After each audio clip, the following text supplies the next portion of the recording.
ፊልሙ ሲጀምር ሺን የተባለች ልጅ በጠዋት ቁርስ በልታ በፍጥነት ወደ ትምህርት ቤቷ ስትሄድ እናያታለን።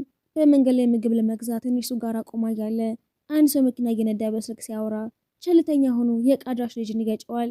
ሰውየው ጥፋቱን ራስ ሆኖ እያለ በልጁ ላይ መጮህ ይጀምራል። መኪና ተቧጭሯል፣ አሁን አንተ ካፍለህ ነው የምትሄደው እያለ ጥፋቱን ከማመን ይልቅ እዚያ ያሉትን ሰዎችም ይህንን አደጋ እኔ ሳደርስ ያያለ እስኪ ተናገሩ እያለ መጠየቅ ይጀምራል። ሁሉም ሰው ዝም ሲልም ሺን በዝምታ እኔ ሁሉም ነገር በጊዜ ነው የቻለው። ይህን ስታወራ ሰውየው ተናዶ ለስፈራራት ይሞክራል። የእውነት የተሻለ እርግጠኛ ነሽ እያል ደጋግሞ ስጠይቃት ሺን በፍርሃት ወደ ኋላ ማፈግፈግ ትጀምራለች። ነገር ግን እዛው ላይ ሊን የተባለ ልጅ ይመጣና ሰውየው ፊት ለፊት ቆሞ እኔም ሙሉን አደጋ ይቸዋለሁ፣ ጥፋቱ ያንተ ነው እንጂ የልጁ አይደለም። ይህን ሲሰማ ሰውየው በለጠ ተናዶ የሊንን አንገት ይዘዋል። በመካከላቸው ጭቅጭቅም ይጀምራሉ። በዚህም ዓለም ሁለተኛው ተማሪ ሊዶንግም ትንሽ ራቅ ብሎ ቆሞ ሙሉን አጋጣሚ በቪዲዮ ይቀርጸዋል። ከዛም ሊዶንግም የሺን ስልክ ተቀብሎ ወደ ፖሊስ ይደውላል።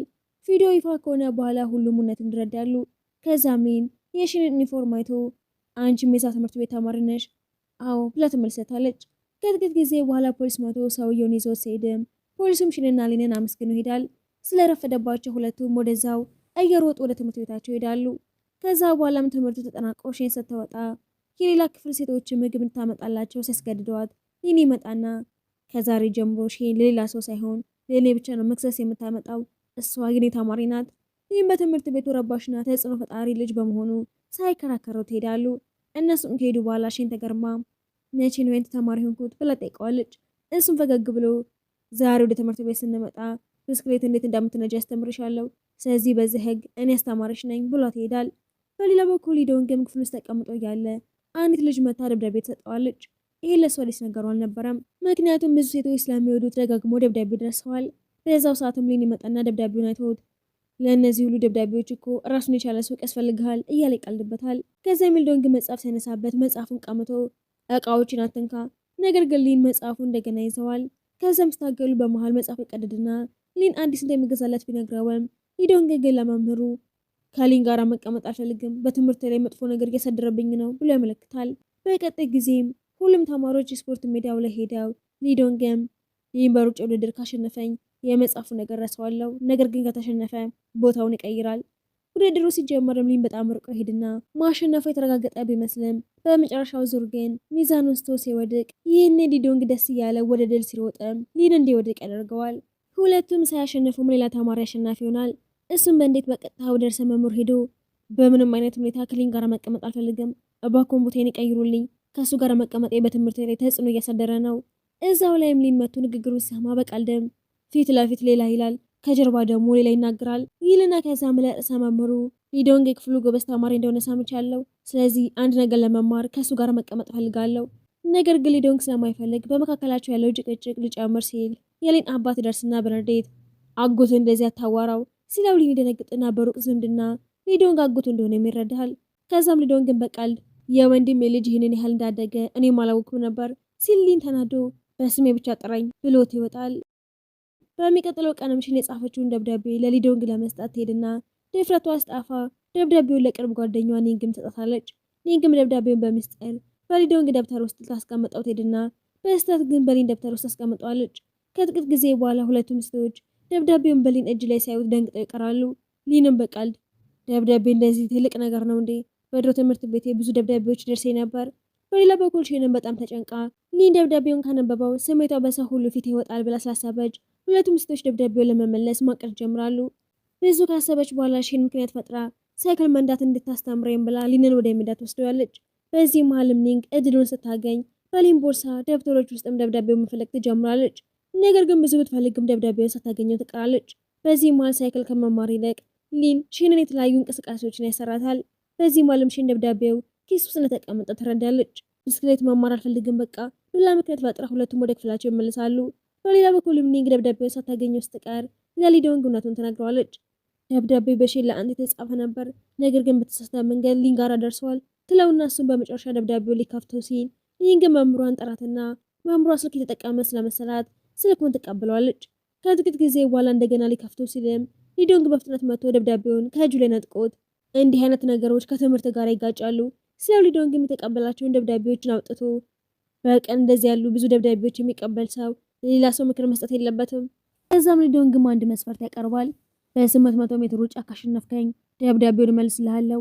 በመጀመሪያ ደብዳቤውን ስርክብኝ፣ ከዛ ደግሞ መስፈርት ያቀርብብኛል። ስለ ሊዶንግም ካሸነፈ ደብዳቤውን ብቻ ሳይሆን አጎት ማለቱ እንደሚያቆም ሲነግረው ሊን ወዲያውኑ ይስማማል። ውድድሩ ከመጀመሩ በፊትም ሁለቱም ደብዳቤውን በትምህርት ቤቱ ምርጥ ተማሪ በሚመረጥበት የድምፅ ሳጥን ውስጥ ይደብቁታል። እነሱ ሲሄዱም ሼን ሳጥኑን ከፍታ ደብዳቤውን ለማውጣት ብትሞክርም ሳይሳካላት ይቀራል። ሊዶንግ እና ሊንም ወደ ሜዳ እየሄዱ ሊዶንግ ወደ መታጠቢያ ቤት የሚሄድ ምክንያት ፈጥሮ ሲመለስ የክፍሉ አለቃ የድምፅ ሳጥኑን ሲወስደው ያየዋል። በሌላ በኩልም ሊን ሜዳ ላይ ብዙ ከጠበቀ በኋላ ሳይመጣ ሲቀር ተናዶ እሱም ወደ ክፍሉ ሲመለስ ደብዳቤ የተቀመጠበት ሳጥን እንደሌለ ያየዋል። በዛው ሰዓትም በትምህርት ቤቱ ድምፅ ማጉያ የምርጥ ተማሪ መረጣ ውጤት በቅርቡ እንደሚገለጽ ሲነገር ደብዳቤው ይፋ እንዳይወጣ በማሰብ ሊን በገመድ ራሱን አስሮ ደብዳቤውን ከላይ ለመውሰድ ቢሞክር እቅድ ሙሉ በሙሉ ፈርሶ ተንጠልጥሎ ሲቀር ሁሉም ተማሪዎች እያዩት መሳቅ ይጀምራሉ። መምህሩ ደብዳቤውን በእጁ ላይ ሳይቶት በሰው ሁሉ ፊት በከፍተኛ ድምፅ ማንበብ አለብህ ብሎ ሲናገር የሼን የልብ ምት ቢጨምርም ይህን ደብዳቤውን ማንበብ ሲጀምር ግን እሱ የጻፈችው ደብዳቤ እንዳልሆነም ይረዳል። በዛ ደብዳቤ ላይም አንድ ሰው በሊን ላይ መጥፎ ነገር ጽፎ ነበር። ደብዳቤውም እሱ በትምህርት ቤቱ ሞኝ ተማሪ እንደሆነና ምንም አይምሮ እንደሌለው ይናገራል። ከዛ በኋላም ሼን እውነተኛ ደብዳቤዋ ወዴት እንደሄደ ማሰብ ትጀምራለች። በትውስታም የክፍሉ አለቃ የድምፅ ሳጥኑን ሲወስደው ሊዶንግ ሳጥኑን ወስዶት እውነተኛውን ደብዳቤ እንዳወጣውና ደብዳቤውን ሳይነበውም ፈገግ እንዳለ እናየዋለን። በሚቀጥለው ቀንም ሊን ቅርጫት ኳስ ለመለማመድ ሲሄድም እዛ መለማመድ የሚፈልግ ሰው ስራ መስራት እንዳለበት ሲነግሩት ሳይስማማ ይቀርና በጨዋታው ካሸነፍኩኝ የእኔ ክፍል ተማሪዎች በሙሉ የማንንም ስራ አይሰሩም እና በነፃነት የሚለማመዳሉ ብሎ ሀሳብ ያቀርብና ተማሪዎች ይስማማሉ። ከዛ በኋላ ውድድሩ ይጀምርና ሊን ሁሉንም ማሸነፍ ሲጀምር የተማሪዎቹ ካፒቴን ቦንግም ሊንን ያስቸግረዋል። ቀስ በቀስም የዚህ ውድድር ወሬ በትምህርት ቤቱ በሙሉ ይሰራጭና ብዙ መምህራንም ጨዋታውን ለማየት ይመጣሉ። ሊን ጨዋታውን በሙሉ ማሸነፍ ሲጀምር ቦንግ በንዴት ኳሱን አንስቶ ቢወረውርበትም ኳሱ ግን አንዲት መምህርትን ሊመታት ይልና ሌላኛው መምህር ይከላከላታል። በዚህም ቦንግ ይቅርታ ጠይቆ ነገሩ እዚህ ጋር ያበቃል። በቀጣይ ቀን በትምህርት ቤቱ የዛፍ ተከላ ፕሮግራም ይዘጋጅና ሊን የራሱን ችግኝ አምጥቶ ሊተክል ሲል እንደገና ቦንግ መጥቶ ጠብ ይጀምራል። ሊን የራሱን ችግኝ አንስቶ ወደ ቦንግ ሲወረውርበት እሾክ ስለነበረው በእጁ ላይ ገብቶ በህመም መጮህ ሲጀምር ሊንና ጓደኞቹ እንደሱ እየሳቁ ሲቀልዱበት ቦንግ ደግሞ ተናዶ ይሄዳል። እሱ ከሄደ በኋላ ሊን ወደ ሽና ሌሎቹ ዞሮ እሱ በመጀመሪያ ኳሱን እንደወረወረ አይታችሁታል። ስለዚህ ክስ ካቀረበ ሁላችሁ ምስክር ትሆናላችሁ። በሚቀጥለው ጠዋትም ተማሪዎች ትምህርት ቤት ሲደርሱ አንዱ ችግኝ ወድቆ መሬት ላይ ተሰብሮ ያገኙታል። ርዕሰ መምህሩ በዚህ በጣም ይበሳጭና መምህራኖቹን ይቆጣቸዋል። ሊን ክፍሉ ሲደርስም ተማሪዎቹ በሙሉ እሱን መክሰስ ይጀምራሉ። ምክንያቱም ትናንትና ማታ መጨረሻ ላይ ከትምህርት ቤት የወጣው እሱ ነበር። ይህን ሲሰማ ሊን በጣም ያዝንና ምንም እንዳላደረገ ቢነግራቸውም ማንም ሳያምኑ ይቀራል። በሌላ በኩልም ውጭ ላይ ሊዶንግም ችግኙ የወደቀበትን ቦታ ሲመረመር ያየዋል። ሊንም ወደሱ ቀርቦ በእኔ ላይ ማስረጃ እየፈለክ ነው ብሎ ሲጠይቀው ሊዶንግ ግን ቀና ብሎ አይደለም ጥፋተኛው አንተ እንዳልሆን ካምናለው በማለት ይመልስለታል። እሱም በመሬቱ ላይ ያሉ ምልክቶችን እያሳየው ይሄ ተክል የወደቀው በድንገት ሳይሆን አንድ ከባድ ነገር ስለመታው ነው። ይህን እንደሰማም ሊን ወዲያውኑ ቦንግን ያስብና ፍጥኖ ወደሱ ጋር በመሄድም ተክሉን የሰበርከው አንተ ነህ አይደለ ብሎ ይጠይቀዋል። ቦንግም እየሳቀ ድርጊቱን ያምናል። በትውስታ እሱ ተክሉን ሲጠላው ይታያል። ነገር ግን ቦንግ በኩራት አሁን ነኝ ገምን ታደርጋለህ፣ በእኔ ላይ ምንም አይነት ማስረጃ የለህም፣ ስለዚህ ቅጣቱን አንተው ተቀበለዋለህ። ሊን በቁጣም ወንድ ከሆንክ ፊት ለፊት ተጋጠመኝ እንጂ በድብቅ ተንኮል አትስራ ቢሎም ቦንግ ግን ተንኮል ሰርቶ ይህንን ክፍል ውስጥ ቆልፎበት ይሄዳል። መብራቱ ሲጠፋም ሊን በጨለማና በጠበበ ቦታ ውስጥም የመሆን ፍርሃት ስላለበት እባካችሁ በሩን ክፈቱልኝ እያለ ቢጮህም ትምህርት ቤት ውስጥ ተዘጋ፣ ግን ማንም አይሰማውም ነበር። በዛው ሰዓትም ሊዶንግም ወደ ቤት እየሄደ ያለ በድንገት ሊን ትዝ ይለውና የሆነ መጥፎ ነገር እንደተፈጠረ ተሰምቶት ወደ ትምህርት ቤት ይመልሳል። በሩን ሰብሮ ሊንን ሲያወጣው ሊንን ራሱን ስቶ ነበር። ሊዶንግም ፊቱ ላይ ውሃ ሲረጭበት ተመልሶ ይነቃና እኔ በጠበበ ቦታ ውስጥ መሆን በጣም እፈራለሁ እያለ ይነግረዋል። በነጋታውም ሊን ለርዕሰ መምህሩ ቦንግ ነው ዘግቶብኝ ሄደው ብሎ ቢናገርም ርዕሰ መምህሩ ማስረጃ ስለሌለ አላመነውም ነበር። ይባስ ብሎም እውነተኛው ጥፋተኛ ካልተገኘ ከትምህርት ቤት ይባረራል። ሊን ተስፋ ቆርጦ እቃውን ሰበሰብ። በድንገት በትምህርት ቤቱ ድምፅ ማጉያ ላይ አንድ የተቀረጸ ድምፅ ይደመጣል። ቦንግም አዎ ተክሉን የሰበርኩት እኔ ነኝ፣ ሊን ግን ምንም ማስረጃ የለውም ሲል ይሰማል። ይሄ ቅጅ የተገኘውም ሊዶንግ በድብቅ ቀርጾ ስለነበረ ነበር። ከቀናት በኋላ ሚስ የምትባል አዲስና ታዋቂ ተማሪ ወደ ክፍላቸው ትመጣለች። በትምህርት ቤቶች መካከል በሚደረግ የኪነ ጥበብ ውድድር ላይ ከሚሶ ይልቅ ሺን ብዙ ድምፅ አግኝታ አስተመረጥ። የሚሶ ጓደኛ በእሷም አንሸነፍም ስትል ሊን ወዲያውኑ ተነስተው ሺን ማሸነፍ ትችላለች ታሸንፋለችም ብሎ ይከራከርላታል። ጓደኞቿ በሙሉ ልምምድ ጀምሩና ሊዶንግ የሙዚቃ ቅኝቱን ሲያስተምራት ሊን ደግሞ ጊታር መጫወትና ያስጠናታል። በውድድሩ ቀን ላይም ሊዶንግ በመንገድ ላይ ሳይክል እየነዳ ያለ መኪና ገጭቶት ስልኩ ስለተሰበረም ይዘገያል። ይህንም በንዴት የት ነበርክ እስካሁን ብሎ ሊጣላው ሲል ሚንግ አስቆሞት ወደ መድረኩ ይገባል። ዝግጅታቸውም እጅግ አስደናቂ በመሆኑ አዳራሹ በጭብጨባ ይደምቃል። ቡድናቸውም ያሸንፍና ወደ ቤት ስትመለስ የሺን እናትና አባቷ በደስታ ይፈነጥዛሉ። በነጋታው ሚሶ በቅናትም አንድ ውድድር ማሸነፍ ታላቅ ያደርግም ስትል ሊንግም ከቀናች በግልጽ ተናገሪ ብላ ትመልሳታለች። በሌላ በኩልም ሊን ለሊዶንግ አዲስ ስልክ ገዝቶ አንካ ይሄንን ተጠቀመው ቢሎም ሊዶንግ ግን በቁጣ ያንተን ዕቃ አልፈልግም ብሎ ጮህበታል። በኋላ ግን ሊዶንግም አብሮ ተቀምጦ ፈተና ስለደረሰ ትምህርትን አጥና በማለት አብረው ማጥናታቸውን ጀምራሉ። ሚሱ የጻፈችው መጽሐፍም ለክፍሉ ተማሪዎች በሙሉ ታደላቸዋለች። ሺ ማታ መጽሐፉን ስታነብም አንዱ ግጥም ከሌላ መጽሐፍ የተገለበጠ መሆኑን ታስተውልና በቀጣይ ቀን ወደ ሚሶ ጋር ሄዳ ይህንን ግጥም ከሌላ መጽሐፍ ጋር ልብጣሽዋል አይደለ ስትላት ሚሶ በፍርሃት ለሰው ልትናገርብኝ ነው? አልናገርም። አንቺ እኮ ጎበዝ ነሽ፣ መገልበጥ ያስፈልግሽም። እናቴ ታዋቂ ደራሲ ስለሆነች የሁሉም ሰው እምነት በእኔ ላይ ከፍተኛ ነው። አንዳንዴ ያስፈራኛል በላይ ልቧን ትነግረታለች። ሺን ሚስጥሩ እንደምትጠብቅላት ቃል ትገባላታለች።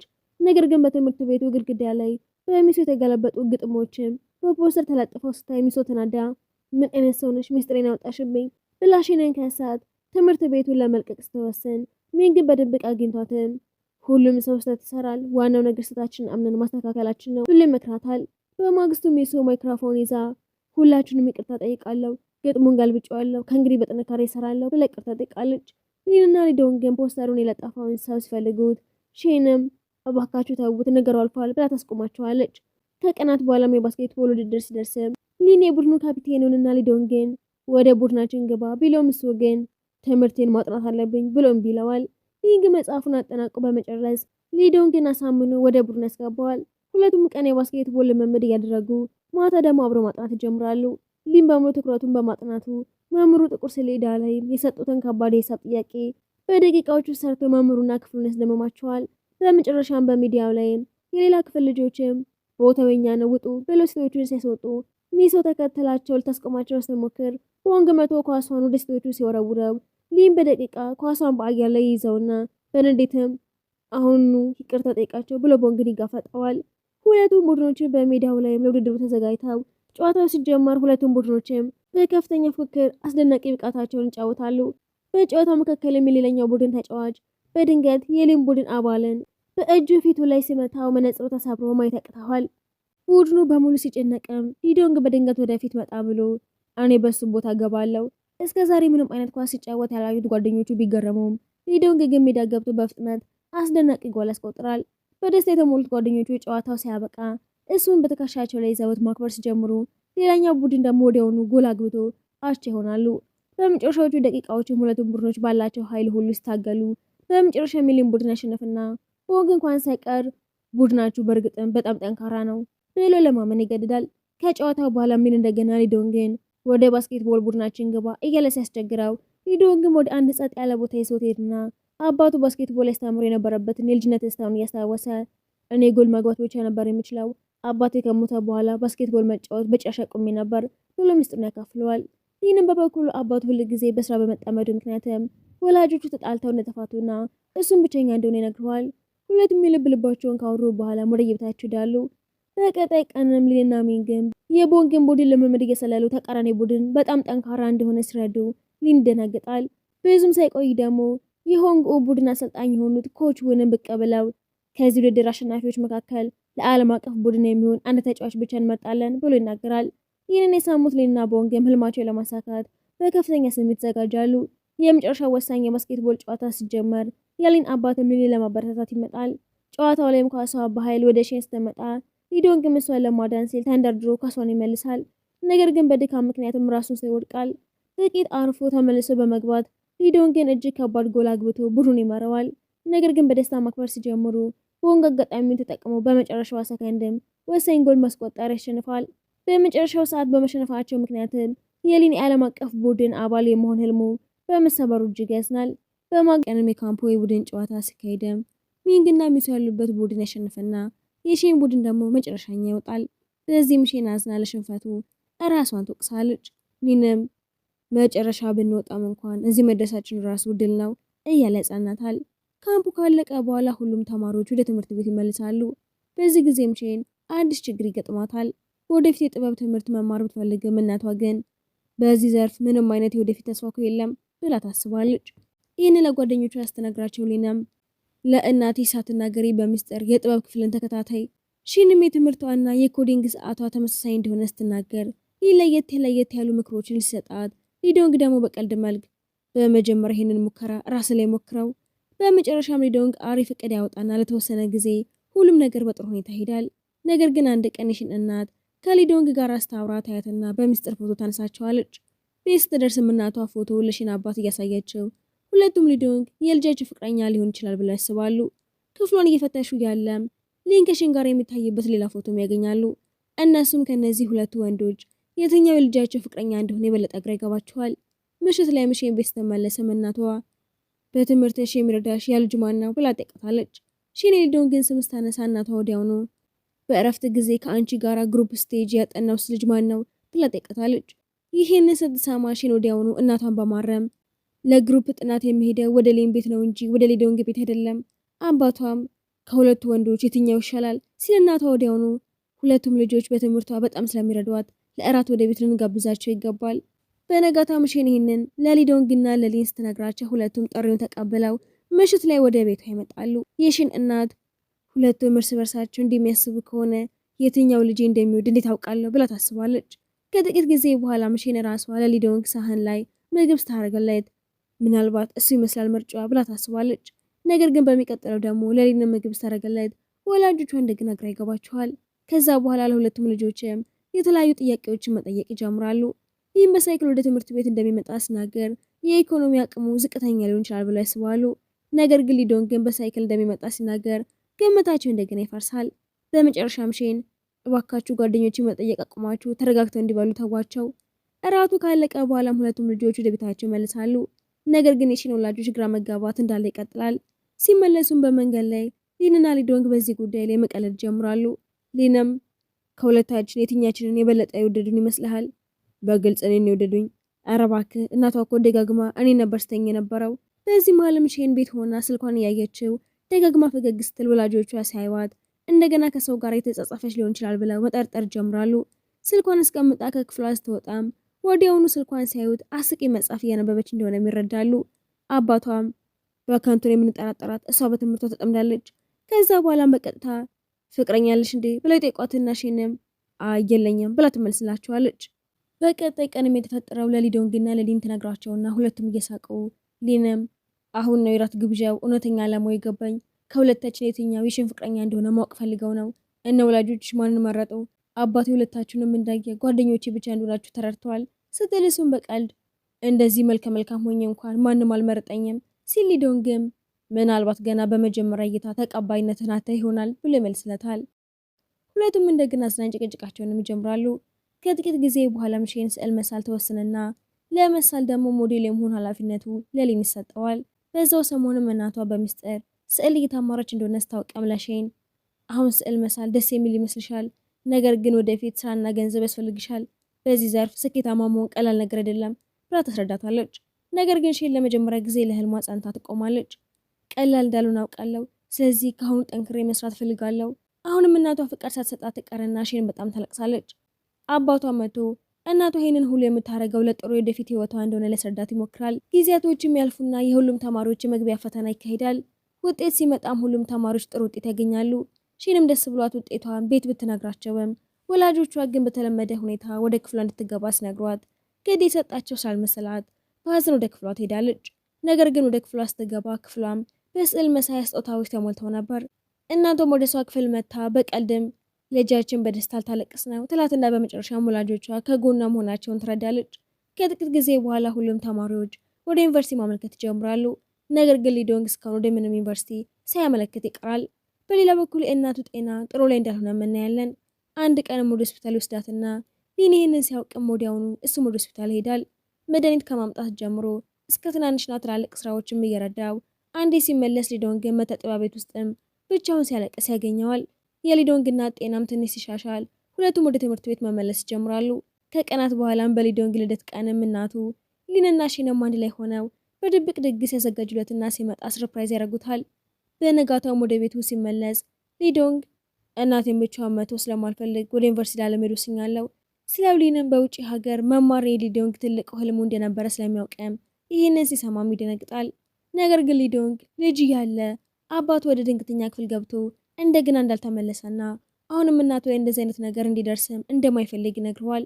በኋላ ላይም እናቱን በዚህ የእኔ ህመም ከአንተ ህልም ሊበልጥ አይችልም፣ ለወደፊት ህይወት ሲባል እንድትሄድ እፈልጋለሁ። አሁን ላይ ትልቁ ምኞቴ ከእናቴ ጋር መሆን ነው። ከዛ በኋላም የክረምት እረፍት ስለደረሰ ሁሉም ተማሪዎች የእረፍት ጊዜ እቅዳቸውን ሲናገሩ ሚን ግን በእረፍት ጊዜ የሩቅ ዘመዶች ከልጆቻቸው ጋር መጥተው ቤቱ እንደሚያሞቁት ያማራል። ይህን ሲሰማ ሊንም በኩራት እኔ ምንም እንደዚህ አይነት ችግር የለብኝም፣ ነገር ግን ቤት እንደደረሰ በጣም ረባሽ የሆነችው የአጎቱ ልጅ ቤት የጠበቀችው እንደሆነ ሲያይ በጣም ይናድዳል። በሌላ በኩል የሊዶንግ እናት እንደገና የዩኒቨርሲቲውን ነገር አንስታ አዲስ ሀሳብ ታቀርብለታለች። ልጄ ወደ ውጭ ሀገር የሚሄድ ከሆነ እኔም አብሮ ሄዳለሁ። በዚህ መንገድ ሁለታችንም አብረን እንሆናለን። የሊዶንግም ህልም ይፈጸማል። ይህንን ሲሰማ ሊዶንግ ለመጀመሪያ ጊዜ ትልቅ የእረፍት ስሜት ይሰማዋል። ከጊዜያት በኋላም ትምህርታቸው እንደገና ይጀመርና ሼን አዝና ያዩታል። ሊንም ምን ሆነሻል? ማን አበሳጭቶች ነው? ከኔ የበለጠ ጎበዝ የሆኑ ተማሪዎች ጠንክረው እየሰሩ ነው። ወደ ዩኒቨርሲቲ ለመግባት እንደልወድቅ እፈራለሁ። ይህንን ሲሰማ እሱም እየሳቀ ለፈተና አሁንም 4 ወራቶች ይቀሩታል። አሁን መረበሽ አያስፈልግም። ሊዶንግም ተከታታይነት ባለው መልኩ ጠንክረሽ ከሰራሽ ሁሉም ነገር ጥሩ ይሆናል። ደግሞም ጓደኞች ሁሉ ጊዜ ከአንቺ ጋር ነን። የሁለቱም ንግግርን ስትሰማ የሺን እምነት ይመለሳል። ከጥቂት ጊዜ በኋላም ተማሪዎች ክፍል ሲገቡ መምህሯ የኮሌጅ መግቢያ ፈተና በጣም እንደቀረበና ከበፊቱ የበለጠ ጠንክራ መስራት እንዳለባቸው ትነግራቸዋለች። ትምህርት ካለቀ በኋላ ሶስቱም ጓደኛሞችም ወደ ቤታቸው እየተመለሱ ሊን ዛሬ ሁለታችሁም ላይ የተባለ ሁኔታ ዝም ብላችኋል፣ ስለ መግቢያ ፈተና ተጨነቃችሁ እንዴ እያላቸው ያለ እናቱ ከፊት ቆማየትና ከብዙ ዓመታት በኋላ እናቱን በማየቱ በጣም ደስ ይለዋል። ከእሷ ጋር ተቀምጦ ማውራት ይጀምርና ስለ ጓደኞቹ በደስታም ይነግራታል። እናቱን ፈገግ ብላ ሁል ጊዜ አንተን ማግኘት ፈልግ ነበር፣ ግን ታናሽ ወንድምህን መንከባከብ ስለነበረብኝ መምጣት አልቻልኩም ነበር። ከዛም ስለ ታናሽ ወንድሙ ስትነግረው አሁን የ6 ዓመት ልጅ እንደሆነና ትልቁን ወንድሙን ለማየትም በጣም እንደጓጓ ትነግረዋለች። ይህንን ሲሰማም እሱን ፈገግ ብሎ መጨረሻ ያየሁት ጊዜ በጣም ትንሽ ነበር፣ ምናልባት አሁን አያስታውሰኝም ይሆናል። እናቱ ግን እንደሚያስታውሰው ትነግረዋለች። ከጥቂት ጊዜ በኋላም እናቱን ለማግኘት ወደ አንድ ምግብ ቤት ሄዳል። ከተመገቡ በኋላ ሙሉዋን ከተማን ያስጎበኛታል። እየተዘዋወሩ ያለም እናቱ ከኔ ጋር ይሄንን ያህል ጊዜ ማሳለፍ በትምህርት ላይ ተጽዕኖ ያሳድርብህም? ቀደም ሲል በትምህርት ደካማ ነበርኩ፣ ነገር ግን አሁን በጣም ተለውጫለሁ እና አሁን ውጤቴ በጣም ጥሩ እየሆነ ነው እና ደግሞ እኔ የትምህርት ቤቱ የባስኬትቦል ቡድን ዋና ተጫዋች ነኝ ብሎ ስኬቶቹን ቢነግራትም እሷ ግን ብዙም ደስ አይላት ይቀራል። ትንሽ ቆይታም በሲንጋፖር ስለሚገኙ ዩኒቨርሲቲዎች ግን አስበህ ታውቃለህ ብላ አስጠይቀው ሊን እናቱ ልትናገር የፈለገችውን ወዲያውኑ ይረዳውና ጓደኞቼ፣ ቤተሰቦቼ እና ሙሉ ዓለም የዚሁ ነው። ሁሉንም ነገር ትቼ የትም ሄድ አልፈለግም። እዛው ላይ ስልክ ይደወላትና አብርታ ስትመለስ ሊን የችሎታ ማሳያ ቪዲዮዎቹን ቢያሳያትም እናቱ ግን ከስልኩ ጥሪ በኋላ የበለጠ አዝና ነበር።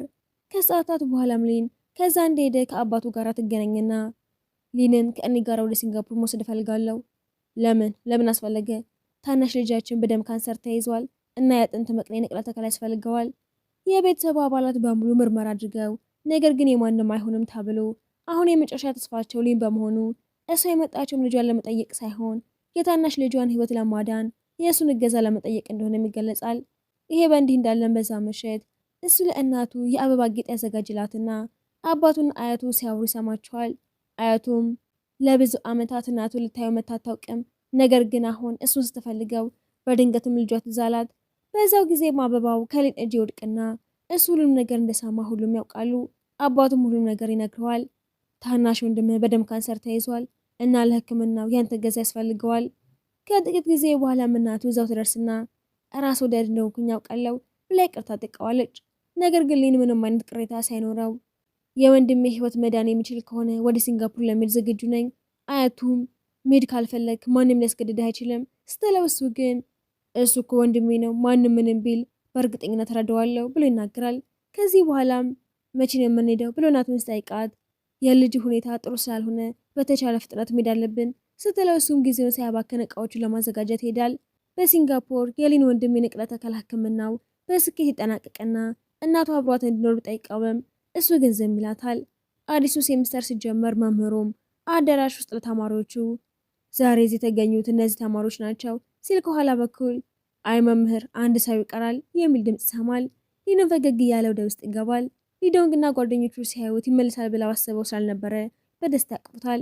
በትውስታም እናቱ በሲንጋፖር አብሯት እንዲኖር ጠይቀው ሊም በአያቱ በጓደኞቹና በተለይም በብቸኛው አባቱ ምክንያት መመለስ እንዳለበት ሲነግራት እናቱ ምሽ እንዳለችው ያስታውሳል። የመጨረሻው ፈተና ደርሶ የልጆች ወላጆች ትምህርት ቤት ድረስ አብሯቸው ይመጣሉ። የሊን አባትም ተጠንቅቀ ስራ፣ ምንም አይነት ጥያቄ እንዳዘልብ። ልጆቹ ፈተናውን አጠናቀው በደስታ ይወጣሉ። ከፈተና በኋላም ሊዶንግ ጎበዝ ተማሪ በመሆኑ ብዙ ተማሪዎች መጽሐፎቹና ማስታወሻዎቹን እንደመውሰድ ይከቡታል። ሊንም እኔ የትምህርት ቤቱ እድለኛ ኮከብ ነኝ እያለ ሲፎክር ሴቶቹ ፎቶና ፊርማ ሲጠይቁት እየሳቀ ይሮጣል። እነሱም ታናናሾቻቸው ምክር መምከር ጀምራሉ። መጀመሪያ ላይ ሊን ወደፊት ወጥቶ የእኛ የዚህ ትምህርት ቤት ህይወት አብቅቷል፣ ነገር ግን የታናናሾቹ ጉዞ ገና ተጀምሯል። በህይወት ውስጥ በጭራሽ ተስፋ መቁረጥ የለባችሁም። ከዛ በኋላም ሼን ጠንክራችሁ መስራታችሁን እስከቀጠላችሁ ድረስ ምንም አይነት ጸጸት አይኖርባችሁም ብላ ታናናሾቹን በመንገር ንግግሯን ትጨርሳለች። እነሱም በድጋሜ ጠንክረን መስራትን እስከቀጠልን ድረስ ምንም አይነት ጸጸት አይኖርብንም፣ ወደፊት እንቀጥላለን። ጊዜያቶች አልፈው የኮሌጅ ህይወታቸውን ይጀምራሉ። ሼን የመጀመሪያውን የግል የስዕል ኤግዚቢሽኗን ታዘጋጃለች። ሁሉም ጓደኞቿ ተሰብስበው ሊንና ሊዶንግ በጉጉት ሲጠብቁ ሼን ንግግር ልታረግ ስትል ስልኳ ላይ ቪዲዮ ደርሳታል። ቪዲዮውን በትልቁ ስክሪን ላይ ስታበራው ሊንና ሊዶንግ የጠፈር ልብስ ለብሰው ይታያሉ። ሊን በኩራትም ከጠፈር ላላችሁት ምድራውያን ጓደኞቻችን እንዴት ናችሁ እያለ ሲናገር ካሜራው በድንገት ወደ ኋላ ሲንሸራተት ሁለቱም ቤት ውስጥ ቲቪ ፊት ለፊት ተቀምጠው የጠፈር ቪዲዮ ከጀርባ አድርገው እየቀረጹት እንደሆነ ይታወቃል። እዚያ ያሉ ሰዎችም ይስቁባቸዋል። ሼን እየሳቀችም ሊዶንግ ሊን አሁኑኑ ስትል ሁለቱም በሰዎቹ መሃል ፈገግ ብለው ይወጣሉ። ሊዶንግም ወዲያውኑ ሀሳቡ የኔ አይደለም የሊን ተንኮል ነው ብሎ ጣቱን ሲጠቁምበት እሱም እኔ እኮ ላስደስተሽ ብዬ ነው እያለ ይስቃል። ሼንም እሺ ጠፈር ከወደዳችሁ እኔ ወደዛ ላላካችኋ እያለች በጨዋታ ስትሮጥባቸው ሁለቱም እየሳቅ ይሮጣሉ። በትምህርት ቤት የተጀመረው ጥንካሬ የጎላው ጓደኝነት ታሪካቸው በሳቅ በፍቅርና በሚያምሩ ትዝታዎች ታጅቦ አስደሳች በሆነ ፍጻሜ ፊልሙ ይጠናቀቃል።